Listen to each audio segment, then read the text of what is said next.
Bismillahirrahmanirrahim. Assalamualaikum warahmatullahi wabarakatuh. Waalaikumsalam warahmatullahi wabarakatuh. Alhamdulillah, Alhamdulillah, kita panjatkan bersyukur kepada Allah Subhanahu wa taala. Pada siang hari ini kita bisa berkumpul di sini dalam rangka untuk mengikuti presentasi RTL atau rencana tindak lanjut.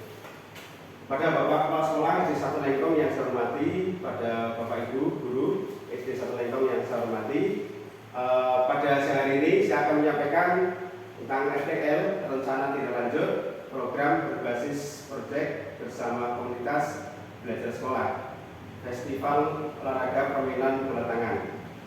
Dari saya, Misrit SPD, membangun karakter bangsa dengan pembelajaran sport education model atau SEM. Latar belakang sport education model atau SEM adalah model pendidikan dalam PJOK yang memberikan pendekatan secara holistik dan menarik untuk membentuk peserta didik menjadi individu yang sehat fisik, mental, dan sosial, serta mengalami kompetisi sejati, menghadapi tantangan dan belajar dari pengalaman nyata. Implementasi SEM sangat memungkinkan dilakukan dalam kokurikuler sebagai proyek kolaborasi lintas mata pelajaran untuk membuat event olahraga di sekolah. Berikutnya, SEM bisa menerapkan kepemimpinan murid atau student agency dengan memberikan ruang dan mengakomodir serta melibatkan peserta didik dalam memberikan pilihan atau choice, kemudian suara, ya. Jadi nanti siswa diberikan hak untuk berbicara, ya, voice, dan kepemilikan atau ownership peserta didik. Kemudian latar belakang berikutnya adalah dengan melihat aset yang ada di SD Negeri 1 Lengkong, seperti kepala sekolah, guru-guru yang selalu mendukung untuk berkolaborasi dalam meningkatkan kualitas pendidikan, peserta didik yang aktif bergerak, halaman sekolah yang cukup luas, serta dari hasil wawancara dengan peserta didik yang memiliki ketertarikan terhadap permainan bola tangan dapat mendukung berlangsungnya pembelajaran dengan SEM sebagai usaha menciptakan pembelajaran PJOK yang berpihak pada peserta didik. Tujuan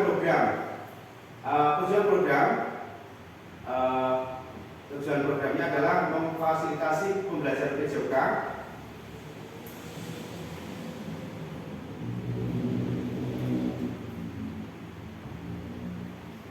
sekali lagi untuk tujuan program adalah memfasilitasi pembelajaran PJOK yang berpihak pada peserta didik serta mengembangkan nilai sikap mandiri, kolaboratif, berpikir kritis, tanggung jawab untuk merancang aktivitas gerak melalui permainan bola tangan. Indikator tercapaian tujuan yang pertama, peserta didik dapat melaksanakan dan mengevaluasi penyelenggaraan kompetisi permainan bola tangan. Yang kedua, peserta didik dapat menyampaikan ide dan gagasannya serta memilih peran yang sesuai dengan potensi dan minat masing-masing. Nanti peserta bisa memilih, ya, misalkan ada yang memilih jadi ketua, jadi ketagara, ya. Kemudian juga pada kegiatannya nanti bisa memilih, misalnya menjadi wasit, ya, menjadi pemain, ya, menjadi supporter, dan juga mungkin menjadi yang lain, ya, misalkan keamanan dan sebagainya. Jadi nanti peserta didik akan dilibatkan, ya, sesuai dengan kemampuan masing-masing. Yang berikutnya adalah peserta didik dapat mengimplementasikan nilai tanggung jawab, kerjasama, percaya diri, dan menyampaikan pendapat. Di sini nanti tujuannya adalah peserta didik untuk bisa memiliki tanggung jawab, ya, terhadap apa yang ia lakukan. Capaian langkah-langkah dan hasil yang diharapkan. Capaian, peserta didik dapat melaksanakan dan mengevaluasi kompetisi sesuai dengan perannya, serta menerapkan nilai fair play dan kolaborasi melalui permainan bola tangan. Di sini nanti peserta didik, ya, diharapkan capaiannya adalah bisa melakukan apa yang menjadi perannya, misalkan jadi wasit yang benar, anak ini nanti bisa menjadi sebagai wasit yang sebenarnya, ya, jadi ketua panitia dan sebagainya.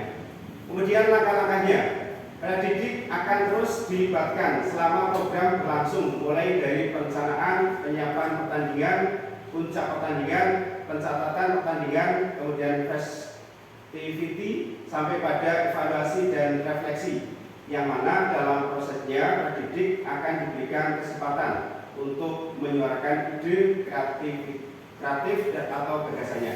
Jadi di sini nanti peserta didik ya akan benar-benar ya dilibatkan dari awal, dari perencanaan. Ya, tadi kan di awal sudah disampaikan bahwa nanti semua peserta didik diberikan hak bersuara ya untuk memilih yang pertandingan mana yang dia inginkan ya dan seterusnya, itu sampai pada refleksi apakah permainan ini nanti akan berdampak baik atau tidak pada peserta didik. Ya, selanjutnya struktur program dan mitra dalam komunitas belajar. Nah, struktur untuk program ini merupakan kegiatan kurikuler yang dilaksanakan di sekolah, ditujukan kepada peserta didik fase C, yaitu kelas 5 dan 6 SD Negeri 1 Lengkong. Ya, jadi nanti untuk sasarannya adalah kelas 5 dan kelas 6. Kenapa kelas 5 dan kelas 6? Karena saya anggap bahwa kelas 5 dan kelas 6 itu secara fisik dan mental itu sudah lebih matang dibandingkan kelas yang lain. Kemudian untuk mitra di sini adalah kita melibatkan kepala sekolah. Nah, kepala sekolah ini adalah sebagai penanggung jawab dalam kegiatan atau sebagai evaluator ya. Kemudian yang kedua, rekan sejawat. Nah, ini nanti ya ini tidak hadir semua karena ada beberapa kegiatan ya Bapak Ibu guru. Sehingga nanti rencana saya adalah untuk rekan sejawat ada 8 orang guru ya sebagai fasilitator sekaligus pendamping selama pelaksanaan kegiatan. Jadi nanti 8 guru ini hanya sebagai pendamping ya. Jadi yang akan mengawal kegiatan siswa ya, yaitu kelas 5 dan kelas 6. Kemudian peserta didik fase C kelas 5 dan kelas 6 sebagai pelaksana atau panitia dan pemain. Kemudian untuk pelaksanaan program. Nah, saya berencana untuk kegiatan ini akan saya lakukan di bulan Desember. Kenapa di bulan Desember? Kami melihat nanti di bulan Desember akan ada asesmen ya atau penilaian akhir semester. Dan di mana biasanya setelah anak mengerjakan tes ya, ini kan ada waktu jeda untuk sampai pada pembuatan nilai raport. Nah, pas waktu itu nanti akan saya gunakan untuk kegiatan permainan ya. Ini dimulai dari minggu pertama ya. Minggu pertama ini adalah perencanaan. Jadi minggu pertama kami baru melaksanakan kegiatan yang akan kita lakukan selama satu bulan ya nanti.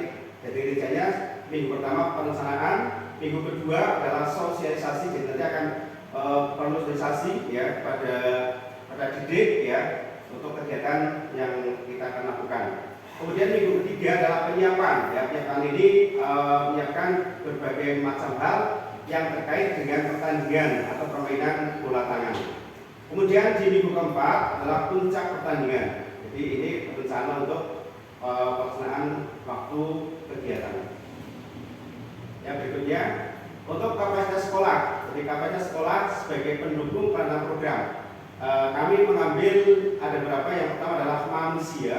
Nah, di sini adalah kepala sekolah. Nah, kepala sekolah adalah sebagai penanggung jawab ya. Kemudian KPS atau kelompok belajar sekolah ya, ini sebagai fasilitasi atau fasilitator. Kemudian ada guru pendamping, kemudian peserta didik ini sebagai peserta atau pemeran utama. Jadi nanti yang jadi panitia, menjadi pemain ini adalah peserta didik. Kemudian berikutnya adalah masyarakat sekitar. Nah, ini sebagai pendukung. Ya, nanti mungkin bisa melibatkan masyarakat di sekitarnya ya sebagai pendukung kegiatan pertandingan bola tangan.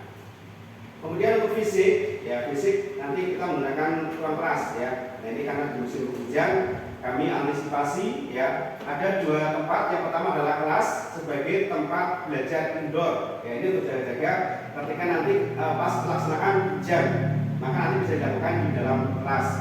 Kemudian halaman sekolah, ya, ini sebagai tempat kegiatan outdoor atau kompetisi. Ini bila mana kondisi alam itu mendukung ya tidak hujan, maka akan kami lakukan di halaman. Kebetulan SD 1 Lengkong ini memiliki halaman yang cukup luas sehingga memungkinkan untuk kegiatan kompetisi. Berikutnya adalah sarana dan prasarana. Ini ada peralatan olahraga, ada LCD, kemudian ada jaringan internet, kemudian sistem untuk mendukung pelaksanaan program pembelajaran. Dan ini termasuk kayak internet, sistem, ya nanti akan kami gunakan sebagai pendukung kegiatan. Ya, biasanya kan akan memanggil peserta dan sebagainya, memberikan pengumuman dan sebagainya, ini menggunakan sound system. Kemudian finansial ya atau dana ya. Nah, dana yang kami gunakan sekarang ini menggunakan dana BOSP atau sebagai sumber pendanaan kegiatan ya. Kemudian sosial. Nah, sosial ini kami akan melibatkan dukungan dari masyarakat sekitar ya. Ya, mungkin bisa yang dekat ya dengan sekolah ya. Nanti bisa kami minta bantuan ya, sebagai dukungan sosial. Nah, rencana evaluasi. Untuk pelaksanaan evaluasi dilakukan melalui pertama adalah observasi selama pelaksanaan kegiatan untuk menilai interaksi peserta didik dalam hal kerjasama, sportivitas dan tanggung jawab. Nanti untuk evaluasinya dilakukan pada saat kegiatan berlangsung ya. Ini akan melihat bagaimana interaksi ya, hubungan peserta didik ya dengan yang lain, kemudian kerjasama ya antara pemain, antara panitia ya, kemudian sportivitas ya, jelas ya akan kami lakukan pada saat kegiatan.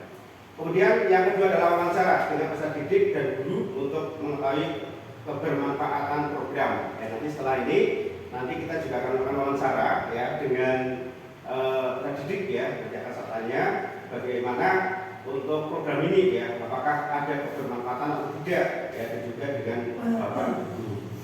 Kemudian yang ketiga adalah refleksi bersama peserta didik dan guru. Ya, nanti kita akan melakukan evaluasi apakah program yang kita lakukan ya memberikan kebermanfaatan ya kepada peserta didik. Ya. Kemungkinan tantangan ya. Tantangan yang pertama adalah pengenalan SEM sebagai model pembelajaran yang belum pernah diterapkan di S1 Lengkong. Jadi ini tantangannya ya. Memang ini belum pernah dilakukan di S1 Lengkong ya. Ini mungkin mengawali ya bahwa kegiatan itu untuk pengenalan SEM ini baru dilakukan ya. Nanti ini satu tantangan yang barangkali nanti akan ada ya atau akan muncul pada kegiatan itu. Kemudian pengelolaan kelas dan penjadwalan, ini tantangannya. Kemudian kriteria pilihan untuk menilai keberhasilan SEM. Nah, solusinya adalah untuk yang pertama ini melakukan sosialisasi dan edukasi mengenai pengertian dan manfaat SEM kepada warga sekolah, guru dan peserta didik. Jadi nanti kita akan melakukan sosialisasi ya apa itu SEM ya pada guru ya, dan juga pada peserta didik ya. Ini solusinya. Kemudian tantangan yang kedua solusinya adalah menyusun perencanaan dan jadwal yang efisien untuk mengakomodasi SEM tanpa mengganggu kegiatan lain. Ini. Kemudian yang tantangan yang ketiga solusinya adalah menggunakan pilihan berbasis rubrik yang struktur untuk menilai berbagai peran dan aspek pembelajaran.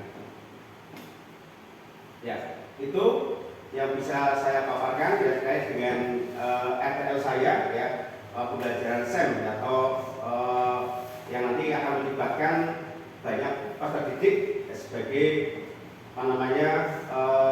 pelaku ya atau sebagai yang akan melakukan kegiatan itu ya, nanti akan jadi ketua, jadi sekretaris ya, kemudian juga panitia akan jadi wasit ya, jadi pencatat nilai dan sebagainya. Nah, itu yang bisa kami sampaikan ya, barangkali apa yang saya sampaikan tadi ya, mungkin perlu ada pertanyaan ya, atau mungkin ada masukan atau kritik, monggo pada Bapak Ibu, waktu saya persilakan. Ya, monggo. Tadi kan Pak Bisnu menjelaskan tentang bola tangan ya. Ya. Itu bagaimana teknisnya, Pak? Ya. Ya, Bu Maulida bertanya ya tentang kegiatan untuk bola tangan ya. Jadi bola tangan itu ya itu satu permainan yang sangat asik ya dilakukan ya. Karena nanti akan melibatkan siswa itu lebih aktif ya, di situ lebih aktif, dan ini semi seperti permainan basket ya. Cuman kalau basket itu kan ada dribblenya, dribble. Nah, ini nanti untuk bola tangan ini mutlak semua tidak menggunakan tangan ya. Jadi dilempar, ditangkap, terus nanti dimasukkan. Nanti teknisnya adalah peserta dibagi dua, ya. Ada kelompok 1, kelompok 2. Nah, nanti misalkan ada 10 orang dibagi dua, berarti 5-5. Ya, kelompok 1 5, kelompok 2 5. Terus nanti cara poinnya adalah dengan memasukkan bola ke keranjang. Ya, kemarin sudah saya praktekkan ya di pembelajaran, itu menggunakan keranjang sampah. Nah, nanti ada ininya, ada kalau di sepak bola itu ada kipernya atau penjaga gawang. Cuman kalau di bola tangan ini nanti kiper atau penjaga gawang itu memegang keranjang, ya keranjang untuk tempat sampah. Dan itu temannya harus memasukkan nanti ke keranjang itu sendiri. Nah, itu biasanya nanti untuk waktunya, itu menggunakan durasi ya, 15 menit atau 20 menit. Ya, nanti ada dibagi dua babak pertama dan babak kedua. Nanti poinnya siapa yang lebih banyak memasukkan bola ke keranjang. Demikian Bu Mohamida sedikit penjelasannya. Yang lain barangkali? Ya, monggo. Itu yang dijelaskan Pak Presiden. Kira-kira itu kalau model pembelajaran SEM itu bisa diterapkan dalam permainan lain nggak seperti tradisional? Oh ya, siap Mbak Putri. Bertanya apakah untuk pembelajaran SEM ini bisa dilakukan di permainan tradisional? Bisa ya. Yang lain ya, ini kan juga permainan tradisional ya. Seperti bobek sodor ini bisa ya, bobek sodor. Ya, kita kan mengenal dan sekali permainan tradisional ya, tidak hanya bobek sodor, tapi juga ada yang tapak gunung gitu ya. Kemudian juga ada bola racun gitu ya. Itu banyak bisa dilakukan ya. Itu bisa dilakukan untuk pembelajaran SEM ini dilakukan untuk tidak hanya di bola tangan tapi di permainan tradisional yang lain. Terima kasih Putri. Yang lain? Siap. Dari pemaparan Pak Presiden tadi tentang SEM, Ya. ternyata pembelajaran SEM sangat bagus bagi siswa. Ya. Karena membuat siswa itu menjadi mandiri dan mempunyai tanggung jawab. Siap. Ya. Terima kasih Puji yang memberikan tanggapan ya. Ternyata untuk SEM ini baik ya untuk dilakukan di sekolah ya, karena tadi dalam pemaparan yang saya lakukan ya ini memberikan edukasi ya, atau pendidikan yang sangat luar biasa ya, diantaranya tentang kepemimpinan, disiplin, ya tanggung jawab ya. Itu tadi Bu Puji menyampaikan tanggapannya sangat baik ya. Karena nanti tidak hanya kali ini ya, kalau nanti evaluasinya bagus, insya Allah akan saya lakukan lagi di lain waktu ya, atau lain program dengan berbagai macam permainan yang tidak hanya bola tangan, tapi juga yang lain. Ada lagi yang lain? Ya. Itu melihat tadi itu pemaparannya tentang pelaksanaannya di bulan Desember ya. Ya. Mungkin sudah sesuai dengan mungkin kalau di sekolah kita bahwa di pelaksanaan di minggu akhir itu sudah libur mungkin ya. Apa bisa dilakukan di setelah liburan gitu, setelah selesai bulan Desember ini. Terima kasih. Ya, terima kasih Pak Andre yang sudah menyampaikan pertanyaan apakah ini di bulan Desember ya tidak berbenturan dengan Kartik ya. Artinya nanti karena ini penghujung tahun ya, apakah nanti kegiatan ini tidak nanti bahasa sininya itu menyerobot jatah untuk libur bahkan Pak Andre ya. Ya, ini rencana saja ya. Ini mungkin bisa kita lakukan ketika misalkan nanti berbenturan dengan Kartik ya, otomatis akan saya kondisikan ya, sesuai dengan apa yang di situ bisa dan tidak berbenturan dengan Kartik. Punya ini nanti kan kita juga tidak hanya di bulan Desember, tapi di bulan-bulan lain, di mana hal ini dilakukan ya di bulan-bulan lain ya. Asalkan nanti yang ini dibesarkan dulu ya, harus juga mendapatkan izin dari kepala sekolah. Demikian Pak Andre. Ya. Ada lagi yang lain? Ya. Kalau tidak ada yang lain, ya terima kasih ya Bapak Ibu Guru SD 1 Legok yang telah mengikuti seminar ya tentang SEM ya, atau pendidikan apa namanya tadi yang kita lakukan di SD 1 Lengkong ya. Terima kasih atas perhatiannya. Saya Assalamualaikum warahmatullahi wabarakatuh.